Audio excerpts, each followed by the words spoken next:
Bismillahirrahmanirrahim. Assalamu alaikum students. Today we're going to do the remaining review question of chapter 12. We had done 12.16. Now today we're going to start 12.17. In this question you have to write the difference between the virtual image and the real image. Basically virtual image वो real image वो image होता है जिसमें सारी raise focus होके converge करके एक point पे जो है वो फोकस्ड हो जाए, और जो आपका वर्चुअल इमेज है that is form by the divergence of the rays. अगर हम कन्वेक्स लेंस की, बिकॉज कन्वर्जिंग लेंस की बात करें तो ये आपका कन्वेक्स लेंस है और यहाँ पर ये सारी रेज आती है focused at some point and form the image. और यही डाइवर्जेंस के केस में आपका ये this like it goes like this, और इसमें डाइवर्जेंस हो जाती है और इमेज जो है वो फॉर्म होता है. Basically this difference between them is that एक कन्वर्जेंस से फॉर्म होता है और एक डाइवर्जेंस. कन्वर्जेंस रियल होता है और वर्चुअल जो है वो डाइवर्जेंस से होता है. So the image form bye raise after reflection और रिफ्रैक्शन, क्योंकि दोनों से मिरर से भी हो रहा है और लेंस से भी हो रहा है. मिरर से रिफ्लेक्शन से हो रहा है और लेंस से रिफ्रैक्शन से हो रहा है. तो आफ्टर रिफ्लेक्शन और refraction through convergence is called real image.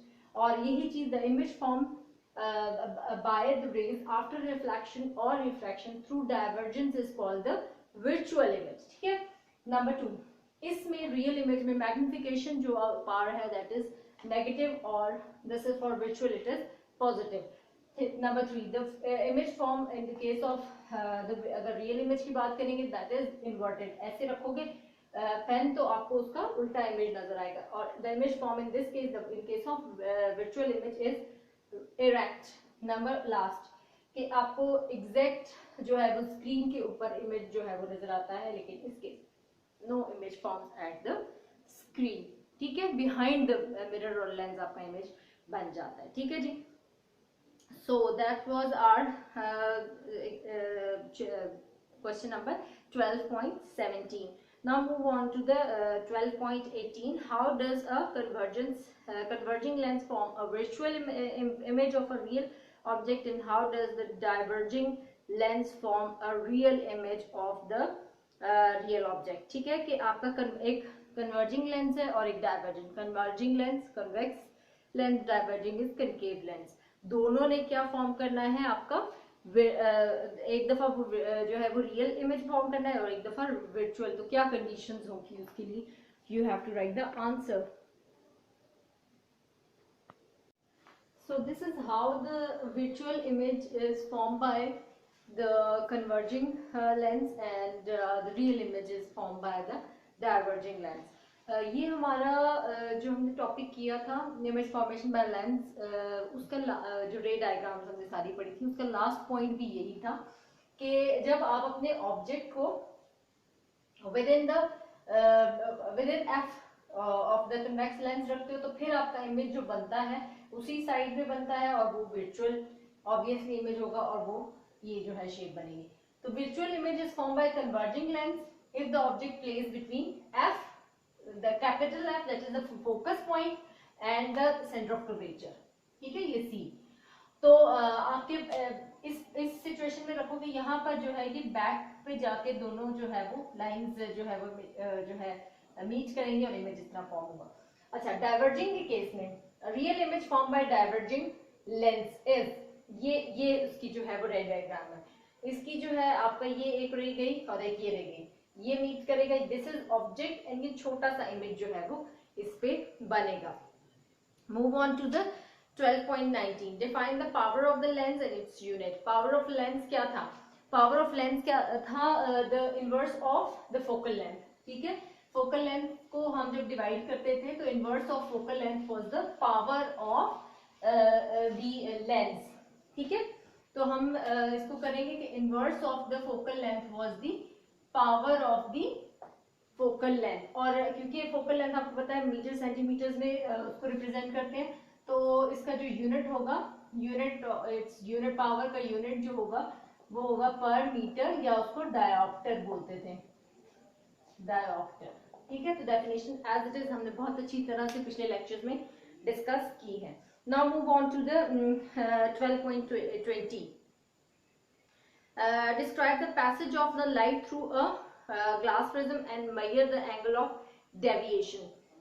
बहुत डिटेल से ये टॉपिक हमने पिछले लेक्चर्स में किया हुआ है. This is a long question type, तो आपने इसको जो है पीछे से हमारे जो लेक्चर्स हैं उसमें से आप जो है वो देख सकते हैं कि कैसे इमेज फॉर्म होता था आपका लेंस में, सॉरी जो मिरर था, ठीक है, प्रिज्म था, ठीक है. ये देखिए ये गया और यहाँ से ये देन ये, ठीक है, और इसको एक्सटेंड करेंगे ये, that this was the angle of deviation, ये वाला, ठीक है. अच्छा जी, now comes to the 21 number. Define the term resolving power and magnifying power. Magnifying power is actually the magnification, और resolving power की भी definition हमने पढ़ी थी कि वो ability जो कि close objects को distinguish कर सकती है. The ability of the optical instrument to distinguish the closest particles. Closest जो भी चीज आपके बिल्कुल क्लोज पड़ी है उसमें डिस्टिंग्विश कर सकते हैं कि कौन सी चीज क्या है, ठीक है. ये भी बहुत अच्छी तरह से हमने डिस्कस किया हुआ है. और magnifying power is actually the magnification, और this is actually the ratio between the height of the image to the height of the object. Magnification या मैग्नीफाइंग पावर जो है आपका क्या है? It is basically the magnification. 21 magnification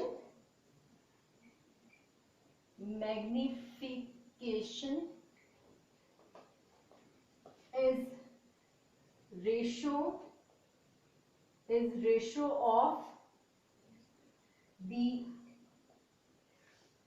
height of image to the height of object, ठीक है जी. अच्छा, magnification of, यहां पर ये भी कीजिए, ऑफ लेंस और मिरर, ऑफ लेंस और mirror is ratio of height of image to the height of object. This is, ठीक है जी. Okay, so we are actually done with this question. Okay, now move on 22 question. Draw the ray diagram of the simple microscope, compound microscope and refracting microscope. We have तीनों में हमने diagrams बिल्कुल अच्छी तरह से discuss की हुई हैं, तो हमारे पुराने लेक्चर से आप ये देख सकते हैं, और बुक में भी बहुत क्लियरली जो है वो मेंशन हुई है कि किस तरह से वो ड्रॉ हुई है. Then 12.24 draw the ray diagram to show the image formation in the normal human eye. तो image formation in the normal human आई भी हमने बहुत जो है वो डिस्कस किया हुआ था कि कैसे जो है वो इमेज फॉर्म होता था. वो थोड़ा सा मैं आपको रिव्यू करवा देती हूँ, लेकिन ये हमने जो ह्यूमन आई वाला टॉपिक था उसमें बहुत ही डिटेल से इसको जो है वो हमने डिस्कस किया था. Okay, image formation by the image formation by the human eye. So this is basically हमारी इस तरह से human eye थी, ये, ठीक है, और लेंस ये था, ये आपकी रेज आई, उसके बाद ये रेज आई एंड क्रॉस, और ये this is not retina. Retina is basically the screen जहां पर आपका जो है वो इमेज फॉर्म होता है. दिस कुछ इस तरह से आपका ये this is that was the object, ठीक है. तो इस तरह की आपने रे डायग्राम हमने बड़े उससे पढ़ी थी, उसमें जो है ये लेंस था और वो पूरा स्ट्रक्चर हमने डिस्कस किया था. लेंस था और उसके साथ जो है आपका आयरस था और फिर सारा दिस इज रेटिना, फिर ये आयरस था, उसकी ओपनिंग जो है वो प्यूपल थी, ये सारा हमने बड़ी डिटेल से इसको डिस्कस किया हुआ है। ओके, यहाँ पर हमसे एक 12.23 मिस हो गया है। Mention the magnification power of the following, magnification power जो है वो magnifying power of the following instrument. तो मैग्नीफाइंग या मैग्निफिकेशन जो है उस फॉलोइंग इंस्ट्रूमेंट की आपने देखनी है, like simple pendulum, compound pendulum और टेलीस्कोप की आपने जो है वो उनके फॉर्मूलाज अलग अलग जो है वो लिखने हैं। और आपने बड़ी अच्छी से हमने ये जब तो हमने मैग्निफिकेशन पावर जो है वो इसकी जो है बड़ी डिटेल से जो है वो डिस्कस भी की थी, फॉर्मूला भी हमने पढ़ा था। मैं उनके फॉर्मूले दोबारा लिख देती हूँ। This that was 12.23 or 23 or for so this is the magnification magnifying power of the simple microscope, that is theta dash over theta. Theta dash क्या था, जो कि एंगल आपका बनता है आई पे जब आपका ऑब्जेक्ट क्लोजर आ जाता है, this is the normal angle of the object. और फिर दिस वाज इसकी ये फॉर्म भी थी, ठीक है, डी ओवर एफ। अच्छा, now comes to the microscope का जो है कंपाउंड माइक्रोस्कोप की मैग्निफिकेशन या मैग्नीफाइंग पावर, ये जो है ये उसका फॉर्मूला था, एंड द टेलीस्कोप उसका F naught over F E. इसमें L was the length of the compound microscope, F naught was the F and F E was the focal length of objective or eyepiece, or d was the distance between the lens and the image formed, और ये भी वही objective और आई piece की जो है वो focal length है। Now the last question is 25, what is meant by the term near sightedness and far sightedness and how they can be treated. Near sightedness का मतलब ये कि आपको दूर के ऑब्जेक्ट क्लियर नजर नहीं आते, और फार साइटेडनेस का मतलब है कि आपको करीब के ऑब्जेक्ट क्लियर नजर नहीं आते। They can be treated by converging और डाइवर्जिंग लेंसेज। बहुत ही जो है वो बाय यूजिंग जो आपका नियर साइटेडनेस है उसको आप उसकी ट्रीटमेंट कैसे कर सकते हैं, बाय यूजिंग द, क्योंकि आपका जो है वो पहले ही जो है वो इमेज बन जाता है ना बिफोर द रेटिना, तो आपको जो है वहां तक पहुंचाने के लिए उसको के लिए फिर आपको डाइवर्जिंग लेंस जो है वो यूज करना पड़ेगा। और फार साइटेडनेस के लिए आपको जो है वो कन्वर्जिंग लेंस यूज करना पड़ेगा। ये हमने ट्रीटमेंट बहुत ही डिटेल से जो है जब हमने टॉपिक किया था तो हमने डिस्कस किया था, अब वो वाला लेक्चर हमारा गो थ्रू कर सकते हैं। So we are done with the review questions, और in the next upcoming lecture we'll do the conceptual question and numerical as well. Again my dear friends, I request you one thing, to subscribe the channel, to share the video. Thank you very much.